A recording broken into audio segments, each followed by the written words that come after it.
అదేవిధంగా మత్స్యకారులకు ఆ భరోసా లేదు, ఎవరికి కూడా చెప్పుకోదగ్గ భరోసా లేదు. ఇందులో విశేషం హైలైట్ ఏంటంటే ఆర్థిక మంత్రి ప్రతి మాటను ఒత్తి ఆ డబ్బు వచ్చినప్పుడు అదేందుకు మహాప్రపంచ విజయంలాగా ఒత్తి చెప్పడం తప్ప కొత్తది ఏమీ లేదు. ఒత్తి పలుకులు పలకడం తప్ప కొత్తగా చెప్పింది ఏమీ లేదు. ఏ ఒక కొత్త సంక్షేమ పథకం కానీ ఏది కూడా లేదు. మహిళల పట్ల కూడా చాలా స్పష్టంగా చెప్పాల్సిన అవసరం ఉండే. కానీ వాళ్ళు మేము 1,00,000 కోట్లు ఇస్తాం అన్ని రుణాలు, ఆ రుణాలు వీలేదో ఇస్తున్నట్టుగా అది ఆల్రెడీ ఉన్న స్కీమే, నథింగ్ న్యూ అబౌట్ ఇట్, ఏమి లేదు. వెరసి ఇష్యూ యాజ్ ఏ హోల్.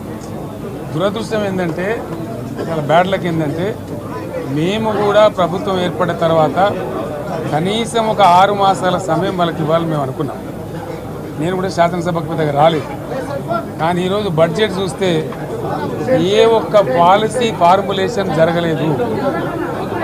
రాష్ట్రానికి సంబంధించినటువంటి ఏ ఒక్క విషయంలో కూడా ఈ అర్బక ప్రభుత్వం ఇప్పటి వరకు పాలసీ ఫార్ములేషనే చేసినట్టుగా కనపడతలేదు.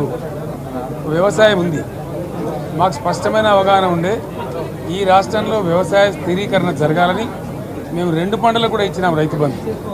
వీళ్ళు ఎగ్గొడతామని చెప్తా ఉన్నారు. మేమేదో రైతులకు ఇచ్చిన డబ్బును దాన్ని పాడు చేసినాము, చెడగొట్టినాము, దుర్వినియోగం చేసామన్న పద్ధతిలో దురదృష్టకరమైన వ్యాఖ్యలు చేస్తూ ఉన్నారు. అంటే ఇది పూర్తిగా రైతు శత్రు ప్రభుత్వం అనేది తెలుస్తూ ఉంది. ధాన్యం కొనుగోలు చేయలేదు, విద్యుత్ సరఫరా చేయడం లేదు, నీళ్లు సరఫరా చేయడం లేదు, చాలా ఇబ్బందులు పెడతా ఉన్నారు. ఇంకా రైతు భరోసా, రైతు బంధు గురించి ఇంకా ప్రస్తావనే లేదు.